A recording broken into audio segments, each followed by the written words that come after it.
Hello, everyone. Hello, my survivors. Hello, new and returning subscribers. It's your girl going live again.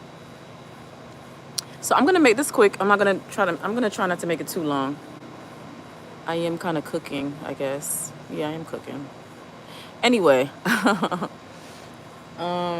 so last night, last night, one of my favorite channels, Grizzly True Crime. Her name is Grizilla.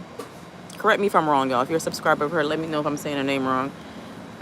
She posted a video yesterday, her live reaction to the interrogation video that they had, or interview, whatever you want to call it. Interrogation, interview, same thing, I guess. Of the detectives, two other detectives talking to Jennifer Soto. Like this time you can actually see video. All the other videos we have been seeing have been just audio, and I've been like really excited or eager to see a video. So thank you, Grizilla True Crime. You guys check out her channel. She is a big YouTuber. She's doing big things. So yeah, she has been really on top of that case, the Madeline Soto case. So yeah, they have a video of Jennifer talking to two detectives, and I love those detectives, y'all. The video is like, I think the raw video is like 2 hours long, but then with Grizzly True Crime going live and talking and pausing and stuff like that, the video is longer. It's like 3 hours, so 3.5 hours. But Jennifer just keeps on making you madder, but this time she's actually so-called crying more, being more emotional, more than we have. But the things that she chooses, the times and the moments she chooses to be emotional is, it's kind of off-putting. It makes you wonder, like she'll go from like, I don't know, then she'll be like, yeah, so then she had on the blue shirt. Like it's weird. And I understand she has bipolar disorder. If you're a person who has bipolar disorder, let me know. Like, can you relate to Jennifer being like 1 minute really emotional, 1 minute like you're just like not emotional. I don't know anyone personally that has bipolar disorder. I respect everyone who has a mental issue. I understand it. But I'm big on, like, if you're a mother first. Like, if your mental health is failing and you can't handle it, it's probably time for you to give your child to someone who can care for your child, even if it's temporary. We can't do it all. We're not super people. Like, it's hard being a single parent. But the detectives on the video, I'm going to link it in my video description, y'all, so you know what I'm talking about. But go check out, like I said, Grizilla True Crime. Jennifer is like just ridiculous. Hi. She's just like ridiculous because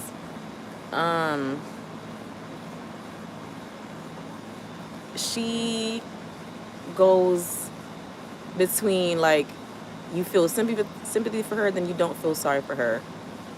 And the detectives were like saying stuff like, hey, like, if I have a child, and if I have a partner, I would never even think about having my child sleep in the same bed as my child.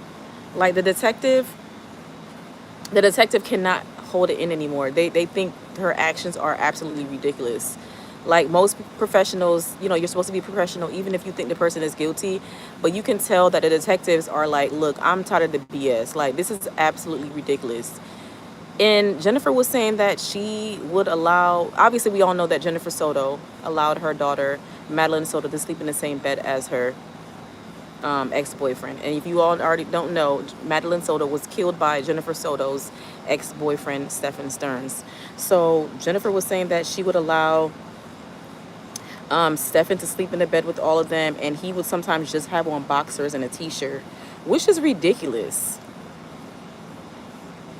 I get more and more speechless by Jennifer the more she, like, gives her side of the story, and she's swearing up and down that she knew nothing. I had no idea. I didn't know. Even the detectives were like, look, man, let me go over here, y'all. Even the detectives are saying, like, one of them was like, I think his name is Kevin. He was like, I feel like you know something, and we understand if you don't want to get in trouble, so you're trying to, like, you know what I'm saying, you're trying to cover yourself. But Jennifer is adamant that she didn't know anything about the sexual relationship, that she didn't know anything at all. Like, it was just, she was blindsided. I just love how everyone in the world, most people, are onto her. Like, girl, you didn't care about your daughter. And when I was in when I was in Grizzly True Crimes chat, there was a few people who were defending Jennifer, who were kind of feeling sympathetic to her, but I can't feel any empathy for her. I understand people have mental health issues. I understand that some people are certain medications, but when you have a child, you have to be more heightened, on heightened alert. You can't be lax. And like I said before, she should have just like told the biological father, I can't handle it, I'm a little overwhelmed. Because if you listen to her interviews, y'all, she's just overwhelmed with life. She's always on medication. She can't function without medication. And it's like, if you're that heavily medicated, or you need to be that heavily medicated, you need so much sleep, and you're always tired and always sleepy, I don't think it's safe for you to be a parent. For the best, for your child's best interest, you shouldn't be on duty parenting. And that's why she ended up giving all her parental duties away to Stefan, and Stefan preyed on her.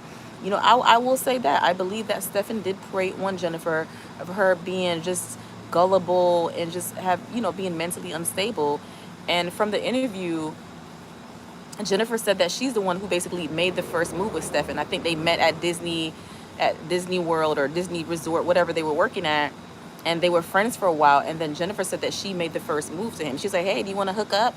And so they weren't even really in a true relationship. It seemed like they were just hooking up. She never said that he asked me out and he courted me and we became boyfriend and girlfriend. She said that she asked him, did he want to hook up, and then he would come over and hook up. So the relationship started out sexual. So it was already inappropriate. It was always about sex. You never got a chance to see his true intentions. You never got a chance to see who he really is. You didn't give him a chance to prove himself to you. You just hooked up with him, I guess, got de-whipped, and then you started having him around your daughter. And the detective was saying, like, basically he feels that Stefan was seeing Madeline as if she was his girlfriend too. Like, he had two girlfriends and maybe other women or other people he was sleeping with, and the detective was saying that Madeline may have probably, because of her young age, saw Stefan as a romantic partner. As inappropriate as it sounds, he brought it up. And he was saying basically Stefan was sexually abusing your daughter, and he was basically cheating on you. And how did you know? The detective said, like, basically you were home most of the time, and how did you not know that your daughter was being sexually abused by your boyfriend? And then Jennifer just kept saying, I didn't know. If I had any idea, if I know anything, I would tell you guys. But I'm just not buying it, Jennifer. Y'all need to check out that video, because they really went in on her. They started out light with her, and then afterwards they're like, look, we're tired of this. Like, how didn't you know your boyfriend was sexually abusing your daughter? Like, there was thousands of pictures. He was abusing her for like 3 years. How didn't you pick up on any signs? And we're all wondering and asking the same thing. How didn't you know? It's like you chose to not see it. And I think even they were mentioning, like, did you just kind of like gave up on your daughter and just say, hey, just let him take it and let him take her? Yeah, but everyone has picked up on Jennifer Soto's negligence, and all we can really do with this story is just use it as a learning tool, as a learning lesson. Any vulnerable or gullible moms out there, please keep a watchful eye on your daughters and your son. All of your children, keep a watchful eye. If you want to get freaky, you want to hook up with someone, I highly suggest you do it outside of the home. Meet up with your boo at a hotel somewhere, at his place, and just keep your children out of it. It's not fair to jeopardize our children, because we are lonely or we're, sexually frustrated. It's just not fair. And it was making me so mad when we could see Jennifer on the interrogation video. She was like slouching, sleeping at one moment. She's always tired and sleepy. I don't understand how this woman has held down a job. It's really weird. And she mentioned that she was trying not to, I guess, be overwhelmed by the situation. She doesn't want to end up in a hospital again. So it looks like Jennifer, basically admitted that her mental health is so bad that she was hospitalized before. How was she able to still have custody? And again, like I said in my other live, I have to put some blame on Madeline Soto's father, because you got this mentally unstable woman that you're allowing to have your daughter all the time. You're not there, and I guess maybe he was paying child support, but he basically wasn't doing his. I We need to dissect the father more. I hope Grizzly True Crime or someone else makes a video about the father. We're not blaming the dad, but you have to take some accountability for your lack of action as a father. You weren't an active father in your daughter's life, and so another man took her place and took advantage of his role. There are predators out there who prey on single mothers. There are sexual predators out there who prey on single mothers because they want their child, and they make it seem like they want you, they like you, but then they really have their eyes on your daughter. And so Stephen Stearns and like other creepers groomed the mother and then started to groom the child under Jennifer's nose. How did you never suspect anything? And she kept saying like, oh, again, she was uncomfortable with the sleeping arrangement, but then, they kept begging for her to, let them have sleepovers and watch movies late at night, and she was too tired to stay up, so she let them happen. Like, you basically, like I said, like, you were too tired to parent. If they don't charge Jennifer Soto with some type of neglect or something, I think everybody in Florida, anybody who cares for children, every parent who has a heart should protest, should picket signs, something the court, should write the judge, write the prosecutors. I don't know, but we can't allow mothers like Jennifer Soto to get away with blatant neglect. It's not like Jennifer didn't know anything. Like I said before, Jennifer said that her own mother told her to never trust a man. Yet Jennifer did the exact same thing her mother told her not to do. Trust a man. You allowed a man to be half naked in the bed sleeping with your daughter while she had on her t-shirt and her boxers, and he was allowed to spoon her and cuddle her, have one-on-one time with her, hours and hours of alone time with her, while you were knocked out, drugged up. What was Jennifer trying to escape from? It's like, I'm truly convinced that Jennifer Soto was sexually abused or something as a child. I think it's more than bipolar. I would love for someone to come in the chat who has bipolar disorder and just basically speak up on how the disorder has affected your life, because Jennifer Soto is making everyone with bipolar disorder look bad. To basically say like she was too overwhelmed with her mental disorder to be a good parent. I'm sure there's some really attentive, protective parents out there who have mental health issues, and it's not fair to put them in the same box as Jennifer Soto. She had mental issues, and she also was a neglectful mother, and she needs to be held accountable. I don't know what the punishment is going to be exactly, but she needs to be charged with some type of neglect charge. It's not fair to children around the world, and it's not fair to Madeline Soto, who had to pay the ultimate price because of her neglectful mother. The fact that she had no inkling, she claimed she had no clue that her daughter was being abused by her boyfriend, lets me know that she chose to turn a blind eye. Because every mother knows, every mother has that feeling, especially when your own mother told you to watch out for men. And she kept saying, oh, she had, I had, what did she say? She just kept saying things made her uncomfortable, but she still proceeded. She thought things were weird, but she still kept going on. And then when the detective asked her, why were you suggesting that Stefan should get an attorney? She was saying, I was just still giving him the benefit of doubt. I was still believing that he was a good guy. Like, Jennifer was basically saying that even after she saw the videos and the pictures of Stefan Stearns abusing her daughter, that she still was believing that maybe Stefan was the one that killed her. She basically said that she felt like the sexual abuse wasn't evil, but killing her was evil, and she basically didn't think that Stefan would be capable of killing Madeline. So she was just like, oh, maybe they have the wrong guy, and you should get an attorney, and they have the wrong person. If my daughter was supposed to have been dropped off at the bus by my ex-boyfriend, and now she's missing, and now we found out all these things, I'm not gonna have no support for you no more. I don't care what you said to me. At some point, mothers, we have to snap out of it. I get it. Being a mother is hard, especially as a single mom. You get overwhelmed. But for the safety for the well-being of your child, at some point you have to snap out of it. You know, Madeline Soto could have been saved. Her life didn't have to be taken. You know, unfortunately, she suffered years of abuse. But if Jennifer finally snapped out of it and say, "Hey, no, this is not right. This something is weird," she could have saved Madeline. She could have got her away from Stefan, got him arrested, got him prosecuted, got him charged in prison, and Madeline could have just got like serious mental health services, serious counseling and therapy. You know, she would have had to live with a lifetime of memories of what her mom's boyfriend did to her, but she could have been alive to this day to tell her story, to one day be an adult, to talk about her story. She could have wrote a book, but now she's not here. She doesn't have her story. It's just something that we have to share with others as a lesson. Like, watch out for your children, not just your daughters, children, because predators target children in general. You know, there are some who prefer girls and some prefer boys, but either way, predators are always lurking. Predators love neglectful mothers like Jennifer Soto.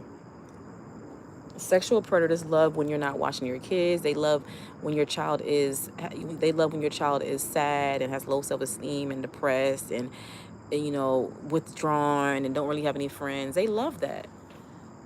Watch out for the kids who have, you know, emotional issues, mental health issues, because they are the biggest targets for sexual abusers. The ones who aren't protected, the ones who aren't watched, are the biggest targets. And unfortunately, because because they have a small support system, that's why they are abused. So it's like, it's hard to like get to them. But I'm always going to say, y'all, if you see something, say something. If something looks inappropriate, something looks suspicious, speak up.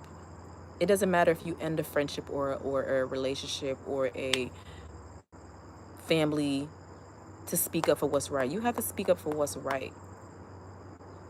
You know, children are very impressionable. It's easy for a predator to get in their head and say, "Oh, don't say anything. Oh, this is innocent." It's easy for predators to gaslight children, to make you feel like, "Oh, you're crazy. You're delusional. Nothing is going wrong. This is normal behavior." You know, if you guys are in the chat, please like the video. Give me a thumbs up, y'all. I see there's 4 people in the chats. Please give me a thumbs up. I really appreciate you listening, but please give me a thumbs up. Click on that little, those like circles, tiny circles. I think it's like 3 circles on the right. You click on that and then you can like the video. But I'm going to make the thumbnail for this live, like one of the pictures of Jennifer Soto in the interrogation room on the sofa, just laying down, relaxing. That's basically, that was Jennifer Soto the whole time she was a mother to Madeline, sleeping on the job. Jennifer Soto was always sleeping on the job as a mother. As a parent, you can't sleep on the job. We all get overwhelmed. I get it. But predators are always waiting for your child to pounce on them. They're waiting for you to sleep on the job. When you have children, you can't sleep on the job. You have to listen to your intuition, listen to your gut. If you're uncomfortable with something, don't keep on going with it. You know, it just makes me so mad. Like, and everyone can feel the way I feel. Like, listening to Jennifer Soto talk enrages you.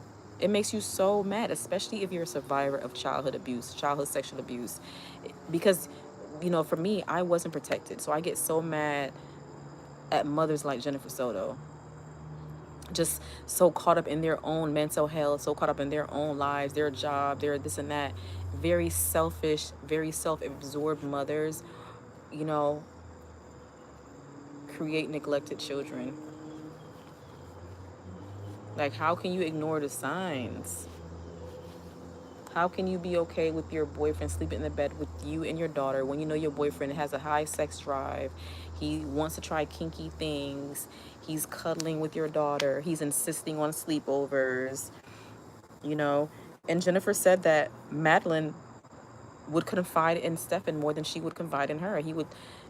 Madeline told Jennifer Soto that she had a crush on someone.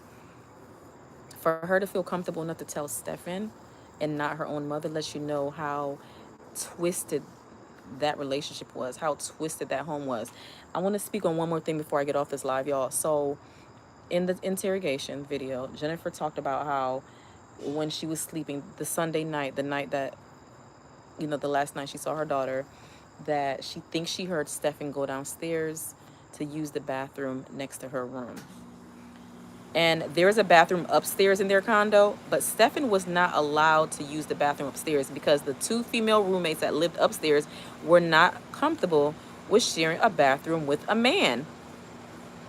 Even the roommates had more sense than Jennifer. The roommates, adults, didn't even feel comfortable with Stefan Stearns in their own bathroom.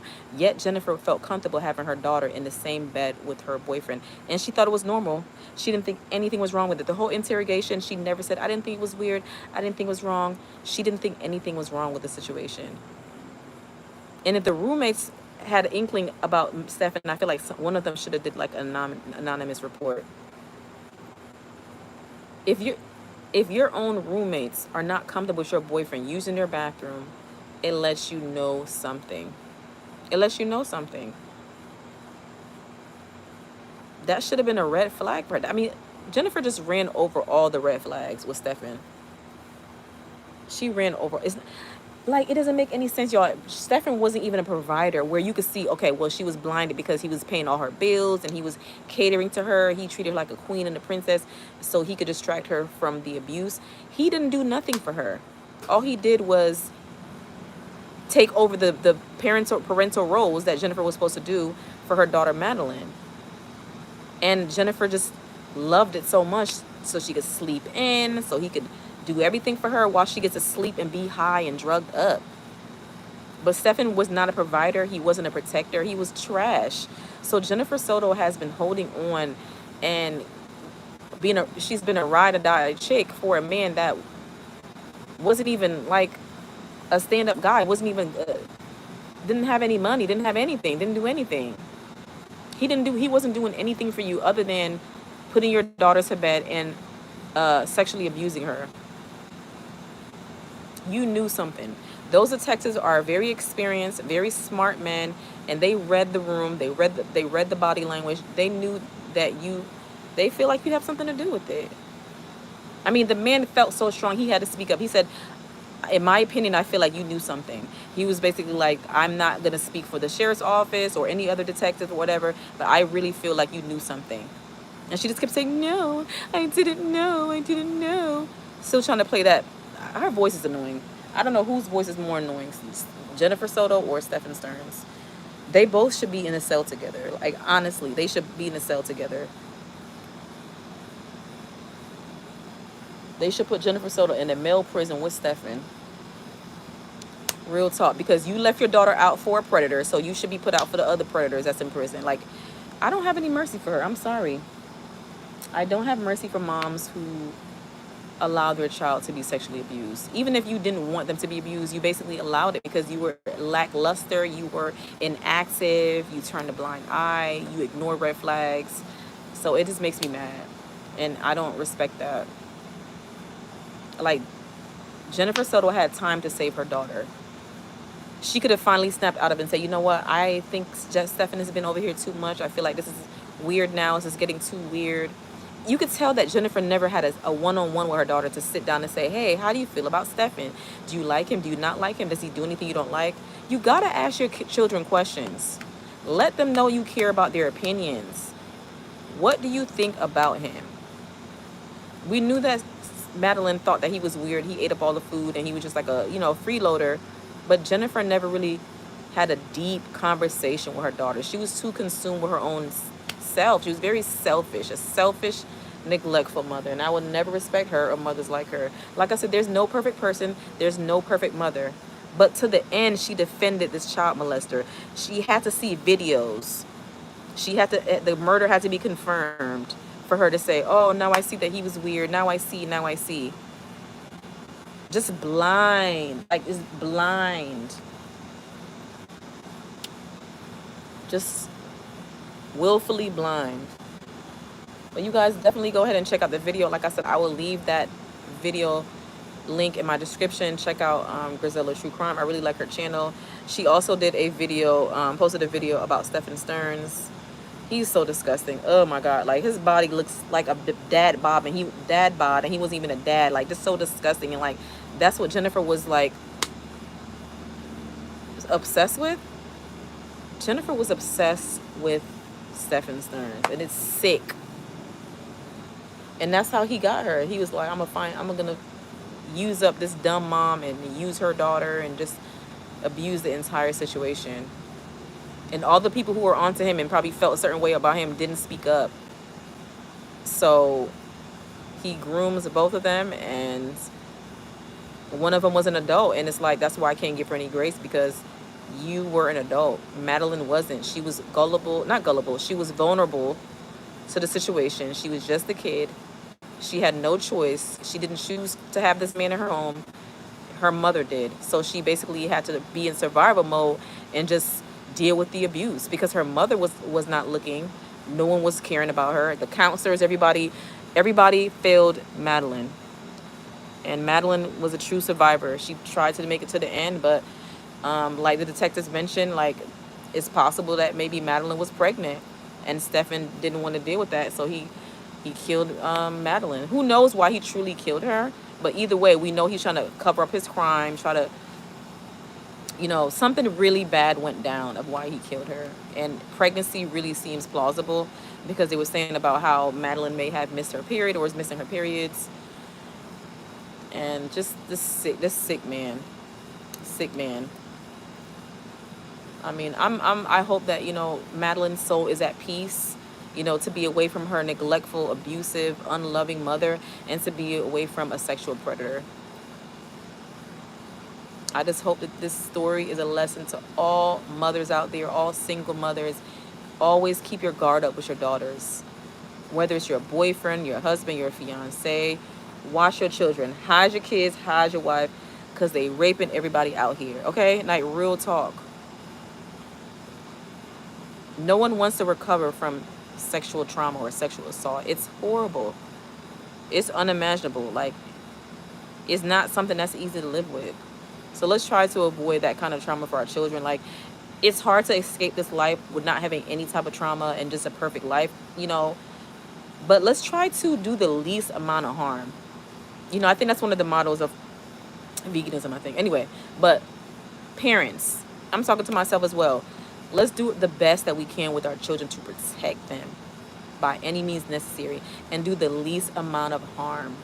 We're not going to be perfect, okay? But you have to go hard in the paint for your children. You are all they have. You are all they have. You are their biggest and your number one advocate. And Jennifer Soto is a huge example of what not to do as a parent. Never be so thirsty for a man that you neglect your own daughter. Heal yourself.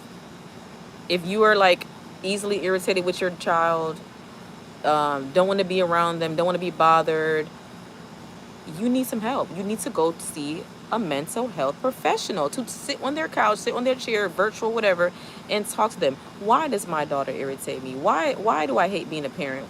What's frustrating me? I bet you a lot of that stuff comes from Jennifer's childhood. I would love for them to dissect Jennifer Soto's childhood. I'm not giving her a pass for any of the abuse that she allowed to happen to her daughter, but I'm telling you, something is up with Jennifer Soto, more than what we know. It can't just be she's bipolar and on medication. Something is deeply wrong with Jennifer Soto. It shows in her body language, it shows in her answers, her responses, and it shows in what she allows to happen to her daughter.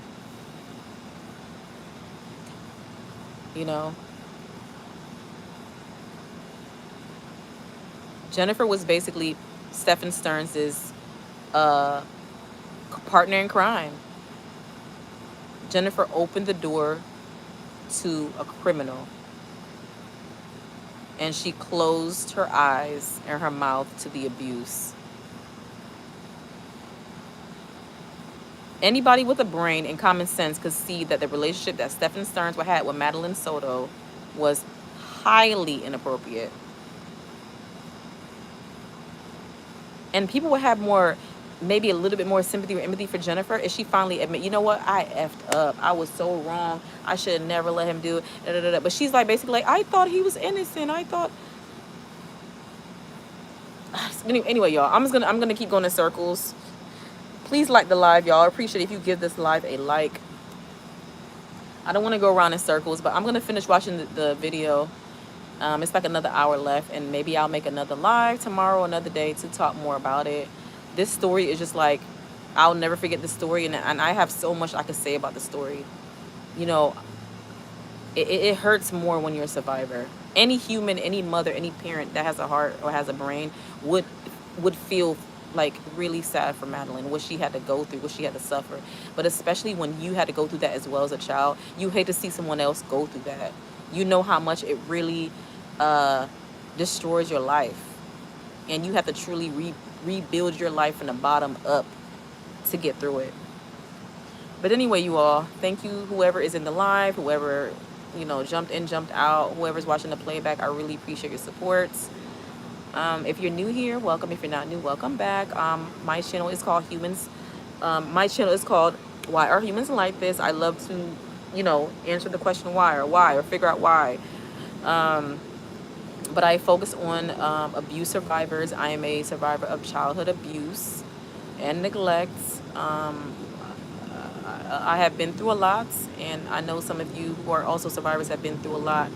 And I just try to share our stories to help us learn and grow and just be a lesson to others. You know what I'm saying? So please check out my playlist called Survivor Stories. Go ahead and play and support my channel. Please like, comment, share, and subscribe. And I hope to see you in another live or another short, another video, or even on my community tab. Just show me support. Let me know you're around. Let me know you're here. Give me your opinion. You might disagree with me. That's okay.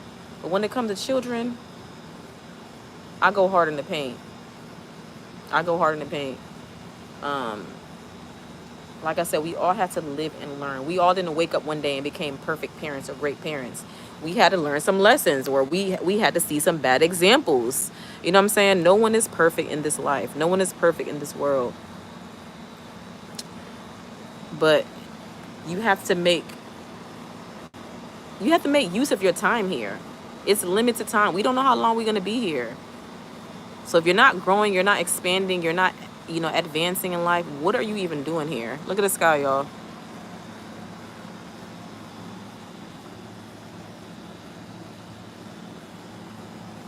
Anyway, I'm about to get out the live. Please like, comment, share, and subscribe.